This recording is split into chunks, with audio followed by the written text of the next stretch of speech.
Hey, I'm Alex from Marc's Usability. In this video, we're going to go over a Quantum Edge 3, but this Quantum Edge 3 is going to have TB4 seating, so you are going to have a little bit of anterior tilt on this particular unit. That is not standard on all units, just this used unit that we have here. This one has about 22 miles of total drive distance, and it was manufactured in 2023, so if you're a wheelchair user or if you're not, on average, people are going to go a mile or two a day. So 22 miles is very minimal usage for a power chair.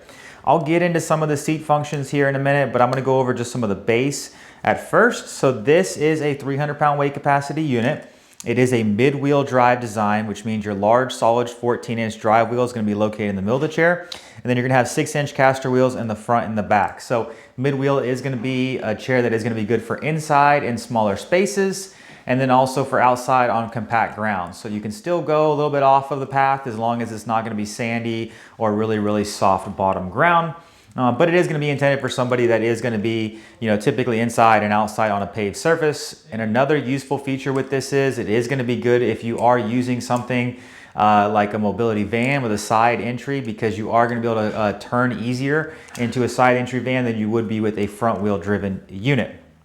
Now the unit's going to go a little over 6 miles an hour, depending on what's the lifespan of your batteries are, but with new batteries, you're gonna get somewhere in that 10-12 mile drive range. Granted, based on the user's weight, how many functions they're using, and the kind of terrain that they are driving this chair on.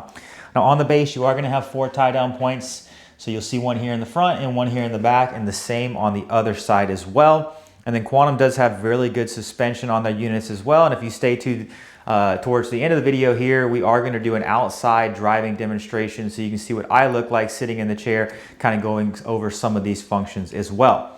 So now I'm going to hop in right here and go through some of the seat functions. This does have an I-access box right here, which is kind of like their switch box that you are able to do pretty much most of all the functions right through here, or you can do them right through your joystick. And we do have videos online as well that go over this Q-Logic 3 electronics that kind of show you how to navigate through. But I'm going to go ahead right and just show you the first function is going to be the 12-inch seat elevation. So you are going to reduce your speed down when you elevate this chair. I think it's about 3.1 to 3.4 miles an hour when you are elevated, but you are able to still drive this chair around. So that's going to be a great feature to have if you want to elevate the seat to be able to stand pivot transfer, if you want to be able to access your upper cabinets, do dishes, cook in the chair, many different applications. We have people that use some of these chairs and raise up and slide board transfer into their vehicle. So this is what your seat's going to look like when the seat is all the way elevated. Your height from the ground to the top of the seat is about 32 inches. Now granted, this could change based on your seat cushion. Reason why I say that is you're about 30 inches to the top of the pan. This is a little bit of a lower profile cushion. So once again, if you were to put a 2, a 3, a 4-inch cushion, just notate you're going to be that much above 30 inches if you are putting a different height of a cushion on this unit. So now I'm going to go ahead and I'm going to bring it back down. In the top left-hand corner, when the seat is elevated, you're going to have like an eyeball looking symbol. That means you have your iLevel feature, which means it's going to reduce your speed. When your green circle goes back to just a solid green circle, that means you're going to have the full functionality of the speeds on your chair. But that could change to a yellow or a red as well. And if it goes to red, it means you're in a non-safe driving position. So get more to an upright position, and then you are able to navigate around in the chair. Next function I'm going to show you is going to be your electric tilt. So tilt is a very good function to have on the chair. Tilt is going to be when your back and your bottom go back at the same time. So you're still in a seated position. So once again, even here, it already has a red X, so I would not be able to drive the chair in this position. But this is going to be really good because what this does is takes pressure off the lower half of your body, applies it to your back, so it helps with circulation throughout the lower half. So people that do have pressure type issues, tilt is a very, very great function to have on the chair. And now while you are tilted, you are also able to elevate your legs so that you can get them higher and get your feet above your heart. So this is also something that is needed for some individuals out there as well, to be able to get that circulation and have their feet above their heart. Now, because it has anterior tilt, it also has one extra seat leg function on there as well. And you can do this from different positions. So you can do it when you're sitting in a normal seated position or tilted back. You can actually see here how we are able to adjust the length of the legs.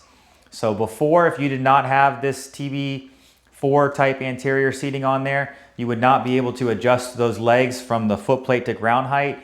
It would just automatically go out when you tilt it up. But here you are able to make extra adjustments because it is a TB4 seating on this particular unit. So now I'm going to go ahead, I'm going to bring the tilt back down and I'm going to leave my legs up. And then I'm going to show you the electric recline. The unit also is going to have smaller headlights and tail lights on the unit. They are located right above your fenders.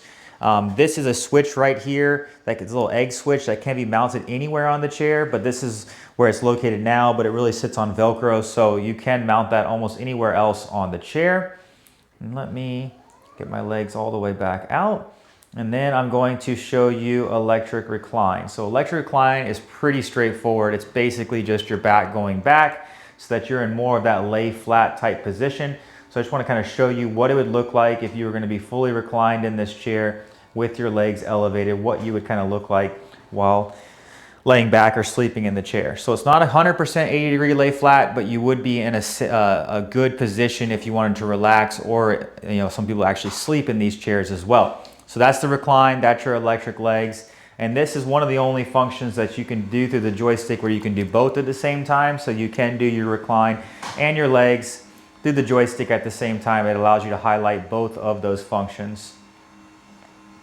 Now this unit is paired with a swing away joystick as well. So you are able to swing this joystick out to the side so that you don't have as much obstruction in front of the arm. Do remember you do have a switch box that does stay there at the end of the arm, but you can see now how you're saving a lot of space. If you want to pull it closer to a table, you are able to do that. And now we are able to configure this with a left-hand control as well. So if that is something that you need, when we are buying one of these, we ask those questions and we can make this left-hand controls if that is something that you do desire. Okay, so I want to show you the foot plates and how they can move. So you can see how they're a little bit off the ground. Now they do need to be tucked all the way in to be able to use this function, and it's something that I would recommend that you pay attention to, but you can see how you are able to pretty much lower those close to the ground. I would stop, I wouldn't drive that in the ground because you might hurt that actuator, but you can see how now you'd be able to almost get off the chair. Honestly, you could probably even step at the end of the foot plates as long as you're not applying too much pressure at the end of the legs to be able to help get in or out of the chair itself. But I'm going to go ahead and I'm going to bring those legs back up just because the next function I want to show you is going to be the anterior tilt, which I think is what's going to be one of the main selling features on this chair. So anterior tilt is where it's going to tilt you forward to help you get out of the chair some. So you will see it's actually going to have a little locking mechanism, so it is going to make a little sound. And then it is a little bit slower of an anterior tilt, but you will then see how the seat is actually going to start to tilt forward. You can actually see it back here in this mechanism.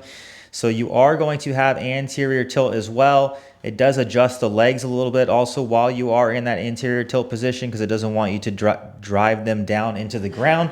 But you can see here you're at a forward sloping position to help somebody get out of the chair a little bit easier. Kind of like a lift chair concept where they tilt you forward, not to the same degree, but it still is going to have that ability to get you your weight forward. You are going to have an A on the screen when it is under anterior tilt. And when you are in anterior tilt, you can drive at a slower speed, but it still will move some. But we do want to tell you as well, when you are coming back down from the anterior tilt, you have to go all the way back down to that flat position. You'll actually hear the lock unlock, and I'll stop talking when I do that so you can hear it to be able to get the driving capabilities again. So let me go back into the function, and then I'm just going to let you listen.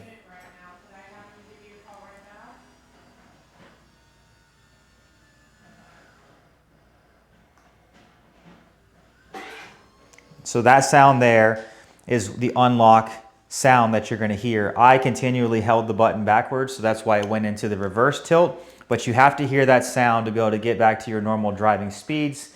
And then sometimes when you come back from an anterior tilt, your seat is going to be elevated a little bit, like this one was. So you might have to bring the seat to ground height back down to get the full speeds.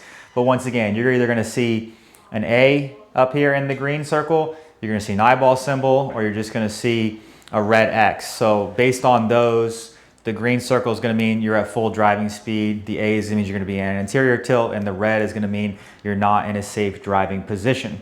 Now this unit also came with armrests with extra supports underneath them. These can be removed as well, but what this is useful for is you can push all of your weight on the arm and the arm does not flex. You are still able to lift a lever so that you can lift up both armrests to get in and out of the chair easily if you use a slide board transfer. Once again, not necessarily have to stay on the chair. This was just an extra feature that this user wanted to have so that they could apply all their pressure on the arms and the arms not move on them while they are pushing off. Now I'm going to go ahead and I'm going to turn this chair around to the front. There are 4 different profile speeds on here as well, so you are going to have an indoor slow, which is what it's on now, and then the next speed is going to be indoor moderate, and outdoor fast. So 4 different profiles, and you're going to have a little gauge here on the side to be able to really gauge or really have variable speeds based on each speed profile that you have it set at. Headrest is fully adjustable for the end user. And I also want to mention that although this is a 300-pound weight capacity chair, we can fit this down to somebody at 100 pounds. So the back and bottom cushions can come off and we can adjust the pan. So it doesn't matter if you're 5 feet tall, 100 pounds, 6'4", 300 pounds, this chair can work for you. I'm just going to give you the measurements of what is currently on this chair. Overall width at this size, widest point is about, we'll say 25.5 inches. That's what you would need to clear a door frame. Now notated that most standard door frames are now going to be a 36-inch opening. When a door is on a hinge, you have about 31 inches of usable space. The seat that's currently on this unit is going to be about a 20-inch by 19 inches the depth of the cushion. Once again, that is easily adjustable. We remove the cushion, we move around some screws, and then we can fit this to your size, just like the right-hand joystick can go on the left-hand side. But if you are buying one of these, we go over all the measurements, we go over everything, so that when we ship this to you, it's fully assembled, ready to go on a pallet. So there's not really going to be any configuration that you should need to do once it is delivered. So now I'm going to go ahead, I'm going to take this chair outside, do a little driving demonstration, if you'll follow me out there. All right, so what we're doing out here is the outside driving demonstration on the Quantum Edge 3 with that TB4 seating. I want to show you here, if it's picking up the sound, we're next to an airport, so that's a plane. But this is the small turning radius that I'm talking about. To give you a reference, I'm 6 foot tall, 210 pounds. You can kind of see what I look like sitting in this chair. I mean, plenty wide enough, plenty comfortable for me. Once again, we can expand the armrest, the back, the bottom to fit or suppress them to fit your needs. But mid-wheel drive is going to be that mid-wheel, smaller turning radius as well.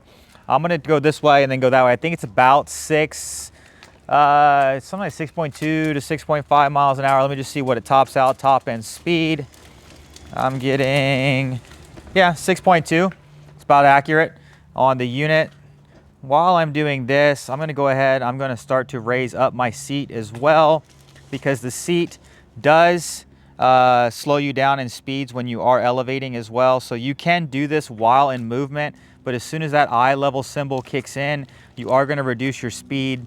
And I'm going to tell you what it is, because I think I gave you the wrong number when we were inside in the video earlier.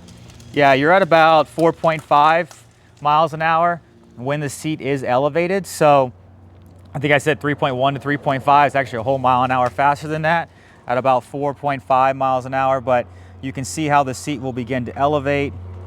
This actually, from what I just did, this looks like, okay, to change your speeds, when you do begin to drive, it stops the actuator of elevating. So you do have to actually stop, adjust your seat height, because if I was to go drive now, it does stop the actuator from continuing to elevate. It's like a safety feature. But if once I come to a stop and I hit the button again, you will see how the seat is going to begin to start raising up again. So this is very useful for individuals as well if they're outside. The line of sight, just that human connection of being eye to eye with somebody. We've also heard from users if they cross a lot of crosswalks, things like that, the higher up you are, the more visible you are, so the less likely you are to potentially get into any type of accident or wreck. But once again, you are going to be a little bit slower speed when you are elevated, but you can see it still is very stable. I mean, I'm rocking this chair pretty heavy, and it's not like it's something that you have to worry about tipping over when you are elevated with this chair. So this is basically the TB4 seating, the Quantum Edge 3 base, the Q-Logic 3 joysticks. If you're looking for a chair with minimal usage with all these functions, go ahead and take a look at this unit here. Hi, I'm Mark. And my name is Alex. We're co-owners of Marc's Mobility. I started this company in 1995. We sell many products, not just what you see in this video. If you have any questions or concerns, please call us at the number below at 800-677-6293. Thank you, and have a wonderful day.